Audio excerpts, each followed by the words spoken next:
Sparnuoti pokalbiai.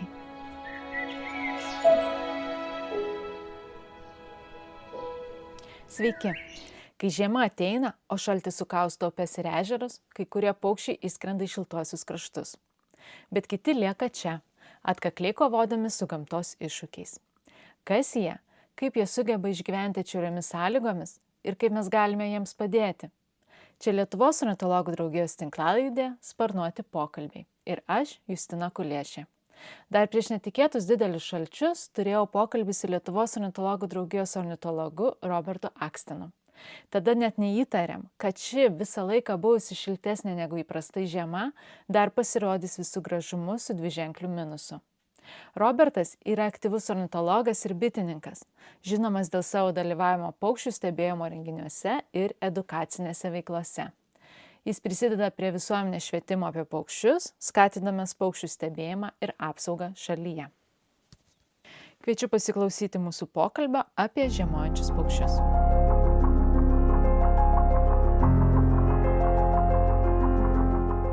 Tai labas, Robertai. Labas, Justina. Šiandien norėčiau pakalbėti apie žiemojančius paukščius. Tai pas mus ši žiema iš tikrųjų yra labai lengva, tikrai labai mažai minuso ir nėra visai, galima sakyti, sniego. Tai kaip tiem paukščiam sekasi? Jo, iš tikrųjų šiemet tokia ypatinga žiema, aišku, ten buvo ir anksčiau keletą tokių žiemų, kaip sakyti, bet šiam momentui praktiškai ne žiema, ar tai ruduo, ar tai pavasaris, ten sunku taip įvertinti realiai, bet paukščiams kaip ir gerai tokia žiema, manyčiau, iš dalies. Jiems žymiai lengviau susirasti maisto. Lesyklos tokio ten didelės reikšmės nevaidina, aišku, irgi reikia ten juos maitinti paukščius, nes niekada nežinai, kad sugrįž, pavyzdžiui, gali būti ten vieną savaitę, kaip šiandien, pavyzdžiui, +1, +2, gali būti kitą savaitę jau minusas, -10 ir taip toliau. Tai gamta Lietuvoje šiuo metu nelabai nuspėjama, taip sakyti, turėtų būti žiema, viduržiemis, turėtų -10 ar netgi 20, bet šiuo metu matom, kad jau eilę savaičių dienų pliusinė temperatūra ir dieną ir naktį laikosi, tai paukščiams iš tikrųjų kaip ir gerai, bet irgi tam tas dalykas yra, buvo keletas va čia ne per seniausiai dienų, kai tiesiog pašalo ir pradėjo lyti. Ten gal paminė turbūt tą dalyką, tas geras dienas, kur čia buvo visur plikledžiai, lijundros ir taip toliau. Ten žmonės griuvinėjo ir traumatologijos punktuose, ten buvo eilės didžiausios. Tai paukščiam irgi panašiai realiai ten ypač būna sunku. Tai tuo metu būtent, kai ta lijundra lyja ir jiem tada, pavyzdžiui, ten paukščiai, kurie minta ten įvairiomis sėklomis, pumpurais ar dar kažkuo, sėklytėmis, viskas būna po ledu. Jie ten ne visą laiką ten tą gali ledą pramušti, kaip sakyti, ir iki to maisto dasikast, taip vaizdžiai tariant. Tai jiems tada būna ten tokie, kaip sakyti, atrodytų, kad ir to sniego nėra, bet dar blogiau ten ledas iš tikrųjų negu sniegas. Paukščiams žiauresnis dalykas yra. Tai irgi tuo metu reikia ten atsižvelgti tai, kad irgi ten turi būti lesyklos pilnos, kas turi iš anksčiau arba naujai galima pasikabinti kažką, tai paleisinti arba viešosios lesyklos arba prie namų kažką, jeigu kas turi ar pasikabinti. Tai vat,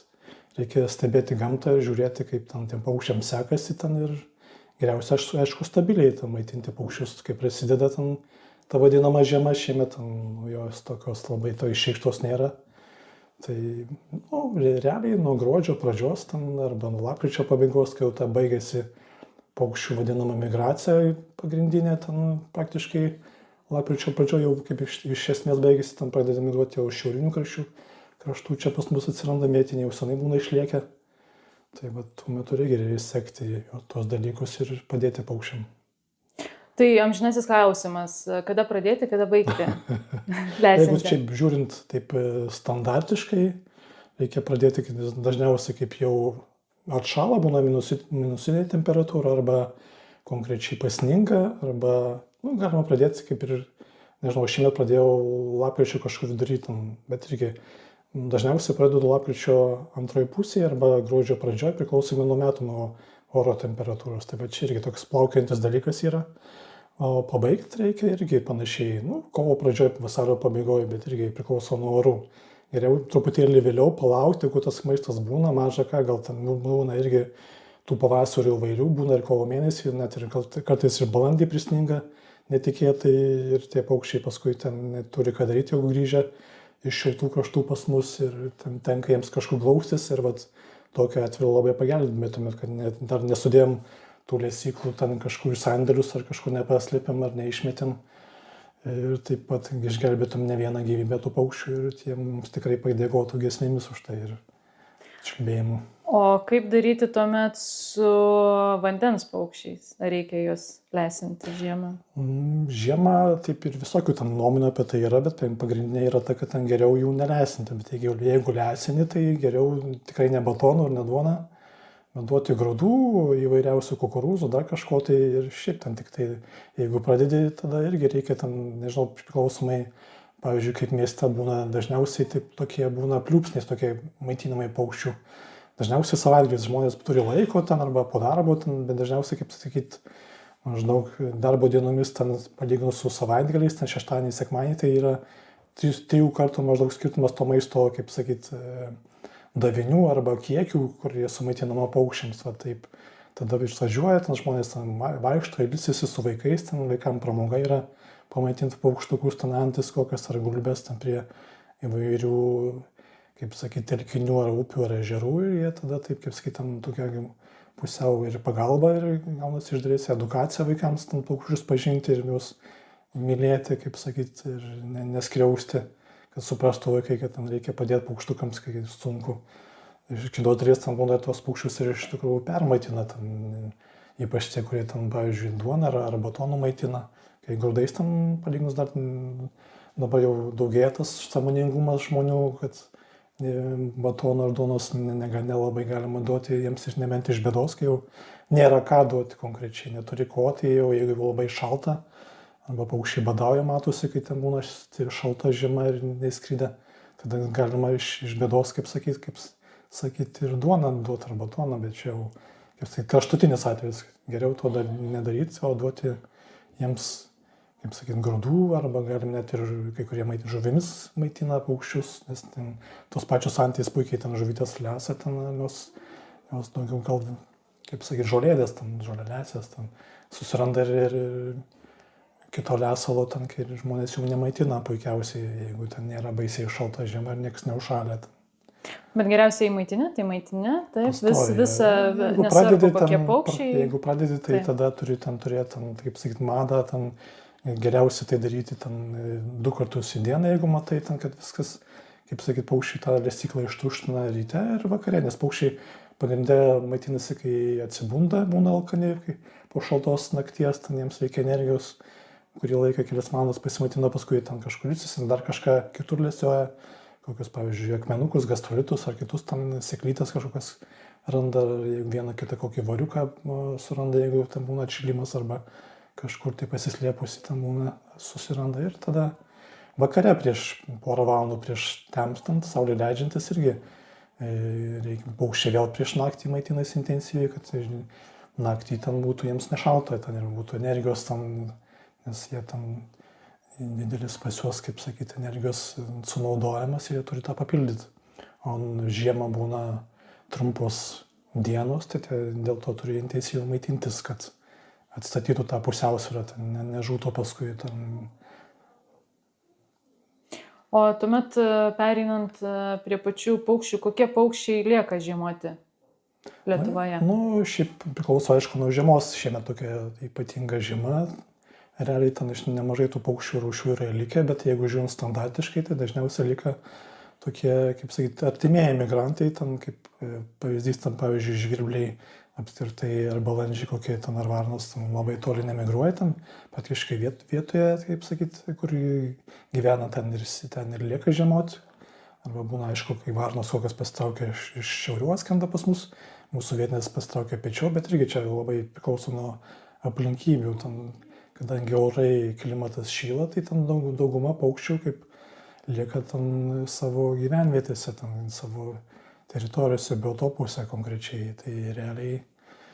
ta rūšių įvairovė žiemojančių metai iš metų vis didėja konkrečiai. Lieka ten daugiau ančių įvairių, ten visokio kitų, tai tos pačios žąsys jau ten nebeskrenda, ten kur Lenkija ar Vokietija jau čia gali Nemuno deltoje žiemot, bet irgi jos ten maitinti nereikia žąsų, jos pačios susiranda maisto, ten ypač gerai ten, pavyzdžiui, ten, kai yra kukurūzų laukai, ten jos ten gali visą žiemą ten prabūt ten, ir ten tų kukurūzų paprastai nupjautų, kai būna nukirsti kukurūzai, lieka nemažai prie kitus tų grūdelių, jos ten puikiausiai susiranda, jeigu ten neprisningas taiga, ten ar nebūna kokio lijundros ar šlapdribos, ten dar kažko, kad jie uždengtų tos kukurūzus, jos ten puikiai išgyvena. Ten, tai, irgi ta paukščiai yra plastiški, jeigu ten pamato, kad ten staiga ten atšalo, ar užlyjo, ar lijundra, ten, ar ledas pasidengia ten to maisto, kaip sakyti, šaltinis, tai jie ten gana greitai tos pačios žąsys ten, kaip sakyti, susivinioja meškerės ir išskrenda į pietus, ten jam ten baisiai daug nereikia skristi, keli šimtai kilometrų ten ir jau žiūrėk, jau ten šilčiau ir ten pliusas ten keli laipsniai jam užtenka, ten svarbu maistą susirast kažkur ten ir toliau ten laimingai gyvena, ten maždaug taip. Dabar vis pasirodo nuotraukos skirtingos, tokios gal anomalijos, galima sakyti, kai gervės lieka, gandras lieka, tai ar čia yra normalus dalykas, įprastas dalykas, ar iš tikrųjų čia dėl klimato kaitos viskas prasideda? Kad gandrai lieka, tai čia, kaip sakyti, ten jau yra eilė metų, bet konkrečiai čia išimtis dažniausiai lieka kažkokie ten ar paliegę, kaip sakyti, sergantis arba žmonių išmaitinti, išauginti, pavyzdžiui, būna iškritę gandriukai iš gandralizdžio, ten žmonės juos priglaudžia, išmaitina ir paskui ten jie pripranta prie žmonių ir, kaip sakyti, ten lieka pasiužiemoti, neįskrenda į šiltus kraštus su kitais gandrais ten. Tai geriau ten, jeigu iškrenda gandriukas, geriau įkelti į gandralizdį ir pas tėvus, jeigu įmanoma, aišku, ten, bet jeigu ten tėvai būna, kad ir atgal nepriima, išmeta atgal, tai tada galima užauginti, bet geriau ten, kad tai darytų specialistai ir atiduoti į centrą globos gyvūnų Kaune, kuris yra ten ir jie ten tikrai pasirūpins jo. O kai žmonės išaugina, tai, pavyzdžiui, ne vienas atvejis Lietuvoje, kad ten ir šiais metais ten ne vieną ir ne du gandrus ten matome, kad ten ir Facebook'e žmonės dalinasi, kad tie gandrai iš žmonių rankų lesia tam tą maistą, ten ir jie ten, reiškia, ten tokie pusiau naminiai, ten jau nelaukiniai, ten neaišku, kaip jie ten paskui atšylus išlėkia su kitais pas kitus gandrus, bet istorija nutyli, kaip ten jiems sekasi ten gyventi su kitais gandrais, bet gal tikimės, gal ir neblogai ten. Sunku taip pasakyti, to, kas liečia gervių, tai ten, viena kita gervė būna lieka ten, ar poromis dažniausiai ten, bet dauguma gervių ten irgi, ten palyginus anksčiau jos žiemodavo toliau, link Ispanijos, Prancūzijos, dabar ten arčiau Vengrija, ten Vokietija, kažkas į tą pusę, bet ten jeigu jūs visą laiką pasitikrinat, kaip ir pavyzdžiui žąsys ten skrenda, pasižiūrėti, ar čia viskas gerai, ar galima ten, nes jos ankstyvos, kai gervės ir žąsys anksti grįžta, ten vasario mėnesį praktiškai, priklausomai nuo metų gal ir kovo, bet dažniausiai vasario mėnesį jau būna ten pas mus sugrįžę, žąsys dar anksčiau būna, grįžta gervės truputį vėliau, bet jie tokie ten, kaip sakyti, artimi migrantai, ten toli baisiai neskrenda, tai dėl to čia tokios baisios gal nuostabos ir nėra, bet jau aišku įtakoja tas stipriai klimato kaita, ten geriau, kad jos žiemotų, kur ten visą laiką žiemojo ir grįžtų kaip priklauso pagal standartinį tą laiką ir čia jos nelaksytų, nenaudotų energijos ten ir ten ramiai savo žiemotų. Kai laikas ateina, tada sugrįžtų ten į namus, kaip sakyti. O, sakykime, yra žmogaus globa, bet yra paukščių, kurie ir negauna tos globos. Tai kaip jie susiranda maisto žiemą, jeigu, sakykime, sniegas užkloja? Vis įvairių, ten ne visi ten paukščiai, ten tas mėgsta lesyklas ir dažniausiai ten standartiniai lankytojų lesyklų zylės ten ir kokie žvirbliai, pavyzdžiui, būna žaliukas ar akstinukai, ten čimčiakai kokie skrenda, bet čia išskirtinis atvejis, kaip kai jau ten užspaudžia reikalas, ten neranda, ten užsninga, ten tada laužiasi prie žmogaus ir ieško ten lesyklų, ten jeigu kaip šiandien tokia žiema, tai jie ten puikiausiai maistų suranda ir tų lesyklų ten net nelanko iš tikrųjų, ten lanko tik tai zylės ir žvirbliai, kaip šiemet irgi ten nereguliariai, nes ten jau randa ir lauke. O pavyzdžiui, kokie ten miško paukščiai, lipučiai, tie patys, arba nykštukai kokie, jie puikiausiai ten tuose medžiuose ten visokios susiranda savo, kaip sakyt, maistelio, ten jiems to nereikia iš tikrųjų. Aišku, kai kurie paukščiai ten kaupia atsargas, bet čia irgi ten tokie vienetiniai dalykai, kaip bukučiai, pavyzdžiui, ten prisirinka kokių perteklinio maisto arba iš lesyklų prisineša šitų saulėgrąžų kažkur ten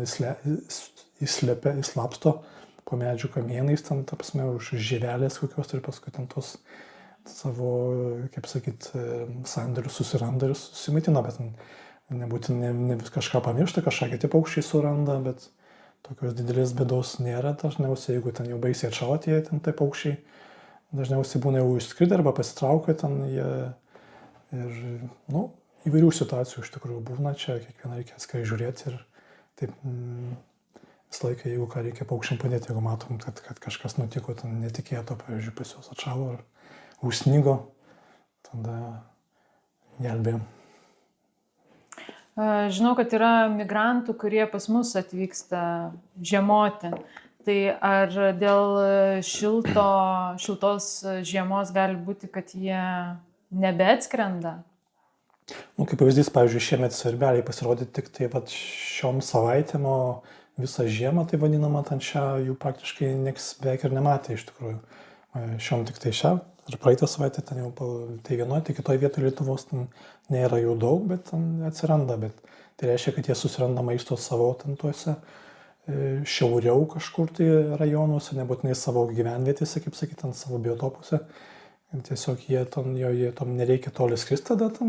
jie ten to nedaro, ten jeigu aplinkybės neverčia ir ten puikiausiai gali išgyventi ir šiauriau. Tos šiaurinės vadinamos rūšys ten, nors įvariai ten irgi, ten, pavyzdžiui, tubotieji suopiai šiemet pasirodė ten kaip ir standartiškai, rudenį ten ir jie ten, matyti, jiems yra taip įprasta, ten, nors irgi mes tiksliai nežinom, kiek ten jų,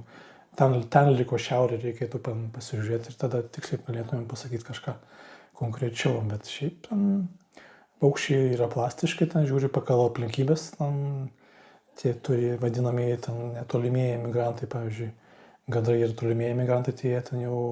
šiemet, pavyzdžiui, gana anksti skrido, ten jau rugpjūčio pradžioje ten išvarė, nors galėtų ten laisvai ten sėdėti ten ir rugsėjai ten kokį to maisto būtų, bet jie taip yra ten įpratę ir jau lekia ten vaikiau užauginti ir nieko negali padaryti, ten taip sugalvoja, ten tinkamas oras išlekia. Ir su šiauriniais paukščiais panašiai turbūt ten irgi ta situacija, viskas priklauso nuo maisto, ten, kur maistas ten ir paukščiai, ten nėra maisto, pavyzdžiui, koks būna šiauriniuose kraštuose nederlius kažkokių, ten, pavyzdžiui, ten įvairių ten ar šermukšnių tų pačių, ar kitų augalėlių, kurie maitinasi svirbeliai, ten, kaip pavyzdys, ten, ir jie tada ieško kitur kažkur lekia. Kažkur nulekia ten, suranda sulėsą ir lekia vėl kitą vietą, vėl sulėsą, nėra maisto, vėl toliau lekia, tokio principo ir ten, kaip sakyti, jie ir gyvena ten. Nebūtina čia pas mus atlėkti, būtina į Lietuvą, ten čia, kad jau ten tik į Lietuvą skrendant. Jie gali rinktis, yra pasirinkimas, tai jie renkasi tą dalyką. Užsiminėjai apie paukščių stebėjimą. Tai gal galėtum, kadangi ir pats labai dažnai būni gamtoje, gal galėtum duoti patarimo, kaip geriau žmonėm pamatyti tam tikrą rūšį. Irgi priklauso, kokios rūšies nori, ten dabar yra ten ornitologų draugija Lietuvos ten Facebook'o puslapis, ten jeigu žmogus kažkokių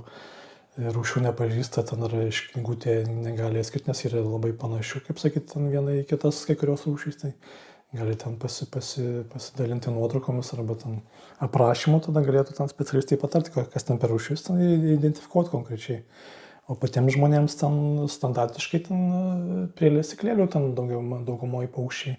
žiemos metu ten koncentruojasi ten ir juos galima stebėti praktiškai pro langą, kaip sakyti, gali ten ir nosies nenušalda, nesušalęs ten viską stebėti, ten gali ten dabar jau yra įvairių ten kamerų, ten, kaip sakyti, ten pasistatai prie lesyklėlės, jeigu laukia kažkur tai nusifotografuoji, ten gali ten tos paukščius identifikuoti, yra programėlių įvairių, ten dabar appsų, irgi ten puikiausiai pagal balsus, pagal kontaktinį balsą, ten konkrečiai gali tau pasakyti, irgi būna, aišku, įvairių variantų, ta programėlės irgi ten gali netiksliai, dėl to geriau pasitikslinti pas specialistus, ten, kaip minėjau, jau yra Facebook'o grupė Lietuvos ornitologų draugijos, ten galima ten puikiausiai ten pasikonsultuoti, kas liečia ten, pavyzdžiui, dėl vandens paukščių, ten irgi priklauso nuo žiemos, dažniausiai ten yra tos vadinamos žiemojančių paukščių vandens mekos, tai pavyzdžiui, Kauno Hesas, tai vadinamas atkarpa nuo Kauno Heso iki ten Nemuno Neries santakos, dažniausiai visą laiką būna ten daug įvairių paukščių ir retų rūšių, tie didieji ežerai, kol neužšalę būna, Kuršių marios, aišku, ten visas pajūris iš tikrųjų, ir kitos upės, kurios yra neužšalančios, pavyzdžiui, koks atskrenda vandeninis strazdas, bet jie ten prie didelių upių nebūna, jie mėgsta tokias sraunes, akmenuotas upės, ten prie užtvankų kažkur tai galima, ten būna ten įvairiuose rajonuose, ten tos upės užtvenktos, ten galima paieškoti, irgi būna paukščių žiemojančių, ten irgi ten, aišku, reikia užtaikyti momentą, visą laiką atėjęs gali tą paukštį surasti, nors žinai, kad jis ten yra, ten reikia geriausia ryte, kol jis pradeda atsibunda ir pradeda maitintis, tada geriausia, paskui vėl kažkur jie būna pasislėpę, ten ilsis yra kažkur miega, ten tai irgi reikia ištaikyti, ten, bet būna ir visiems pasitaiko, ten ir patyrusiems stebėtams, ne visą laiką ten tą paukštį gali pamatyti, nors iš tikrųjų kiti atvažiuoja ir pamato, tu gali ten važinėti kelias dienas ir tu jo paukščių tiesiog nepamatyti, bet čia irgi daug ką lemia sėkmės dalykas ir aišku žinojimas ir visą laiką turėti žiūronus ir fotoaparatą ir tam to užtenka, reikia kuo dažniau stebi, daugiau važinėjai, daugiau tų paukščių pamatai, daugiau jų pažįsti, gali atpažinti, atskirti ir tada viskas po truputį ir, kaip sakyti, akiratis plečiasi ir taip išmoksti ten tų daugiau rūšių paukščių pažinimui. O kokie geriausi būdai būtent žiemą stebėti paukščius būtų? Geriausi būdai, manyčiau, kad elementarus, eini, pasivaikščiai po parką ten ir stebi ten tos paukščius, pasiėmė žiūroną ar fotoaparatą, kaip minėjau, prie tų pačių lesyklų. Arba važinėjant automobiliu galima stebėti paukščius ir kažkur tai sustoja ten prie, pavyzdžiui, kokio nors kukurūzų lauko, ten apsidarai, bet irgi reikėtų būtinai tokiuose ten didesnėse, kaip sakiau, laukuose turėti žiūronus, dar geriau monoklį, kuris didina ten iki 60 kartų, ten būna įvairių ten tų monoklių, bet dažniausiai naudojami ten apie nuo 20 iki 60 kartų didinantis, nes, pavyzdžiui, toli tas paukštis maitinasi kažkur, tai jo tai žiūronus gali matyti, bet jeigu ten apšvietimas prastas, tai ypač tai aktualu žiemą, nes ten būna saulės mažai palyginus, apsiniaukę, tamsu, tai visi paukščiai visi atrodo pilki ir ten dar užstoja kažkokie augalai ten ar tie patys kukurūzų liekanos, tai irgi ten nėra taip paprasta tą paukštį pamatyti ir identifikuoti, dėl to reikia ten papildomų priemonių. Ir pasitartant su kitais, jeigu ten jau pavyko ten nufotografuoti ar apžiūrėti tą paukštį, ten pasitarti su kitais, jeigu ten kyla kažkokių ten klausimų ir tada ieškoti atsakymų reikia. Jei kai ieškai, tai ir randi kažką. Tai bendrau su Lietuvos ornitologų draugijos ornitologu Robertu Akstinu. Ačiū už pokalbį. Ačiū ir tau, buvo smagu.